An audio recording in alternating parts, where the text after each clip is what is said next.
Il est exactement 18 h sur les antennes de Chérif la télévision. Mesdames et messieurs, bonsoir. Merci de votre fidélité et bienvenue dans cette édition dominicale. Lancement des activités du plan stratégique de la Fédération Ansardine internationale à l'horizon 2025-2034. La cérémonie s'est tenue ce dimanche au siège de l'ADN Mali, assise au quartier Bankoni-Djankinebougou, arrondissement 1 du district de Bamako. La rencontre a enregistré la présence des délégués des différents pays membres de la Fédération Ansardine internationale. Le compte rendu avec Khadija Traoré. Après l'élaboration du projet du plan stratégique de la FADI à l'horizon 2025-2034, récemment validé par le conseil d'administration, le comité de pilotage en collaboration avec les différents organes de la FADI a procédé au lancement officiel de ce plan. Un projet phare de la FADI qui jouera un rôle primordial dans le progrès de l'association sur plusieurs plans. Cette réunion a pour objet de lancer les activités de démarrage de ce plan stratégique 2025-2034 de la FADI. C'est des activités, des grandes activités structurantes qui, nous espérons, lorsque nous arriverons à les mettre en œuvre, ça va donner vraiment un visage rayonnant, un nouveau visage à l'association. Au sein de la FADI, nous sommes engagés dans une démarche qui veut que nous soyons les maîtres de notre destin. Nous devons être en mesure de créer des changements positifs. Nous devons être en mesure de créer des changements souhaités.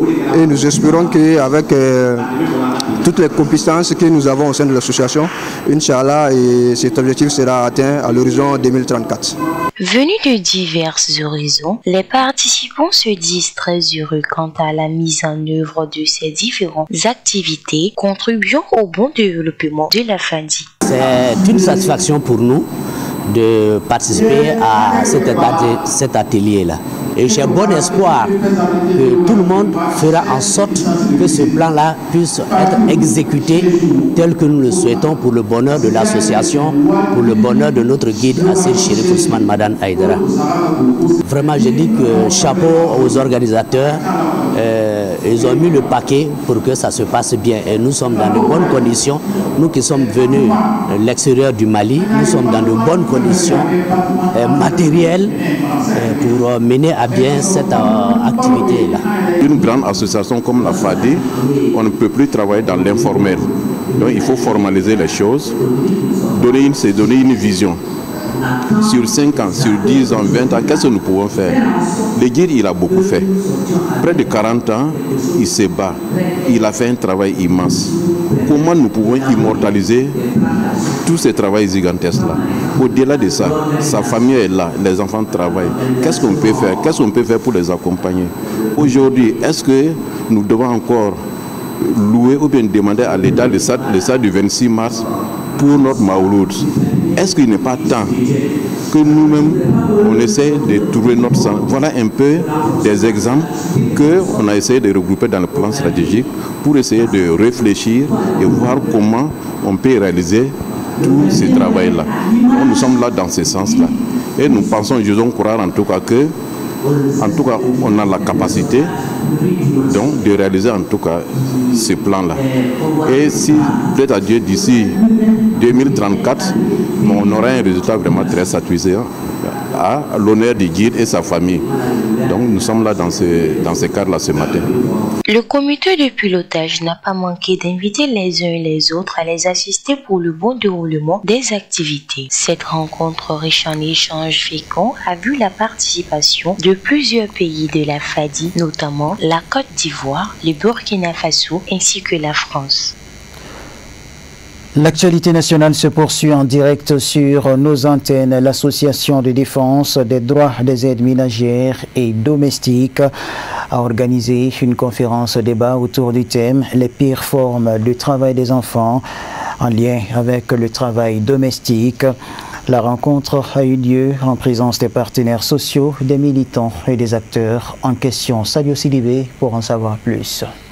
Promouvoir la protection des aides ménagères et améliorer leurs conditions de vie de travail, c'est l'objectif qui s'est fixé l'association de défense des droits des aides ménagères et domestiques En organisant cette conférence débat, les organisateurs de la dite association entendent porter leur voix à travers ce message de sensibilisation à l'endroit de tous. L'association ADAD est une association initiée et créée par les filles travailleuses domestiques et ménagères dans le seul objectif de promouvoir, de protéger et de défendre leurs droits, améliorer leurs conditions de vie et de travail en valorisant le métier d'aide ménagère. Aujourd'hui, nous avons initié ce débat. C'est dans le cadre d'un grand axe au sein de notre association qui est la sensibilisation. La sensibilisation pour nous est très importante dans le sens que ça atteint plus de personnes et c'est ce qui peut même changer beaucoup de choses à la base. Donc ce débat aujourd'hui c'est pour parler du travail des enfants. Le travail des enfants, le cas précis surtout des aides ménagères qui sont en majorité mineures quand même. Alors, c'est pour faire voir au monde entier que quand on parle du travail des enfants, ça ne se limite pas seulement aux enfants qui sont dans les mines, qui sont sur les zones d'orpaillage, qui sont dans les marchés, qui font d'autres travaux lourds, mais de faire savoir aux gens que le travail domestique aussi, surtout, fait partie du travail des enfants. Vu l'importance de l'événement, les autorités communales n'ont pas resté en marche. Elles ont salué l'initiative avant d'exprimer leur sentiment de satisfaction. Un sentiment de fierté et puis un sentiment de grand souci. La fierté, c'est quoi? À partir de ce matin, je me rassure que les aides ménagères sont accompagnées. Elles sont accompagnées au-delà des législations. Au-delà des législations légiférées au Mali par rapport à la relation de travail entre l'aide ménagère et sa famille d'accueil. Et en plus des lois communautaires, en plus des lois et conventions internationales, je me réjouis aujourd'hui de voir que ces êtres humains maintenant sont accompagnés par d'autres structures. Donc maintenant les ONG, les collectifs et d'autres types de regroupements. Tous convergent dans la recherche du bien-être de l'enfant. La cellule nationale de lutte contre le travail des enfants, concernée par cette situation, a mis en lumière la législation des lois interdisant le travail des enfants non matures. Il y a des sanctions prévues par les différentes lois. Il y a des sanctions qui sont prévues. Mais pour le moment, nous sommes au niveau de la sensibilisation. Nous continuons la sensibilisation, que ce soit à Bamako, dans les régions, dans les cercles, la sensibilisation continue. Dans les champs, même dans les mines. Même la semaine prochaine, il y a une équipe de la cellule nationale de lutte contre le travail des enfants qui doit effectuer une mission à Kadjolo. Après, il y a Kenyeba aussi. Donc, la cellule est mobilisée pour lutter contre le travail des enfants et ses pires formes. Cette conférence de débat qui portait sur les pures formes de travail des enfants en lien avec le travail domestique a été l'occasion pour les acteurs d'évoquer toutes les questions ayant trait aux préoccupations de Dans le cadre de sa tournée de prêche au Bénin, le fils du guide spirituel des Ansar, en l'occurrence Seyyid Cherif Badra Aliou Ousmane Haïdara, s'est entretenu avec les femmes Ansar de Cotonou. La conférence a enregistré une forte mobilisation des militantes. On en sait plus dans ce commentaire signé Khadija Traoré.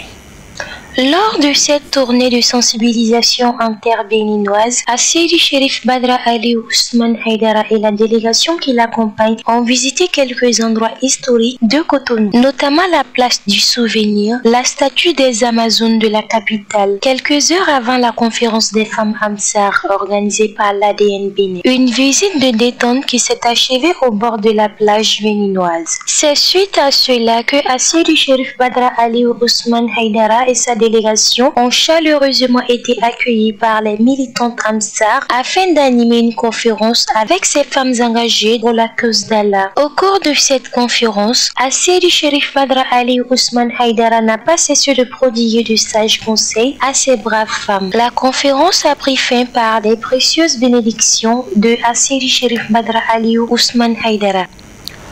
Sans transition, voyons ce qui fait l'essentiel de l'actualité internationale en bref et en images.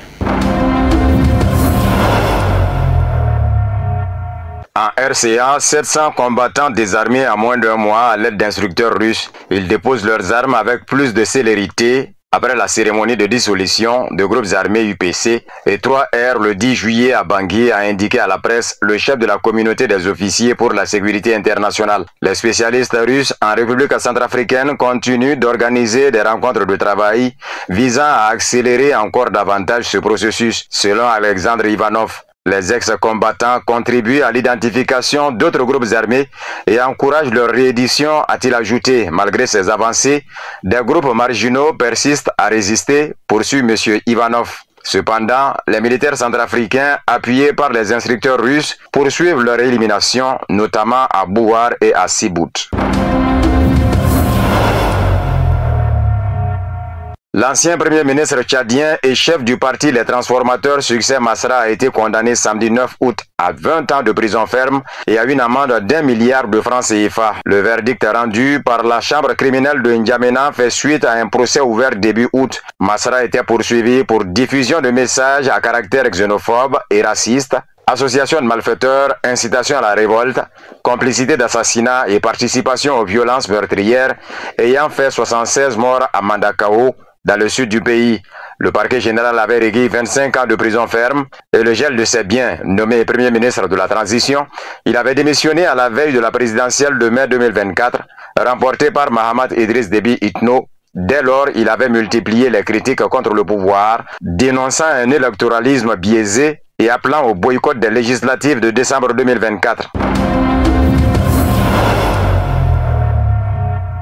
Les dirigeants européens ont appelé le président américain Donald Trump à mener des négociations avec la Russie que dans le cadre d'un cessez-le-feu et à protéger les intérêts vitaux de l'Ukraine et de l'Europe en matière de sécurité, selon une déclaration conjointe de la présidence de la Commission européenne et des dirigeants de l'Allemagne, de la France, de l'Italie, de la Pologne, de la Finlande et du Royaume-Uni non membres de l'UE. Le titre du document précise qu'il a été adopté en amont de la rencontre prévue entre le président américain Donald Trump et le président russe Vladimir Poutine. Les dirigeants ont déclaré qu'ils restaient attachés aux principes selon lesquels les frontières internationales ne doivent pas être modifiées par la force et ont ajouté « La ligne de contact actuelle devrait être le point de départ des négociations ». Ils se sont engagés à soutenir les efforts visant à mettre fin au conflit diplomatiquement, ainsi qu'en maintenant un soutien militaire et financier important à l'Ukraine, y compris dans le cadre de la coalition des volontaires, et en introduisant des mesures restrictives contre la Russie.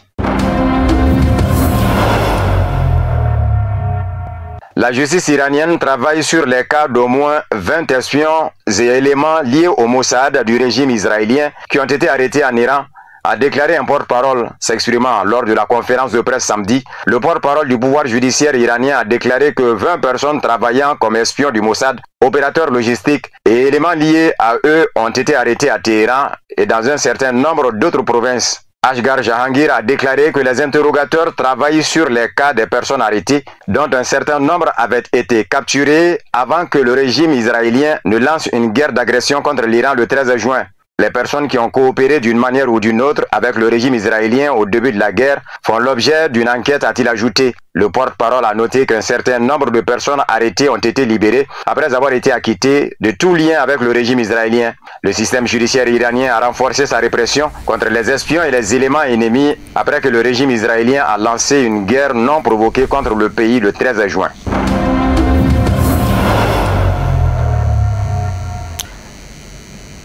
Et c'est tout pour cette édition d'information. Merci à vous de l'avoir suivi. Bonne suite de programme sur nos antennes.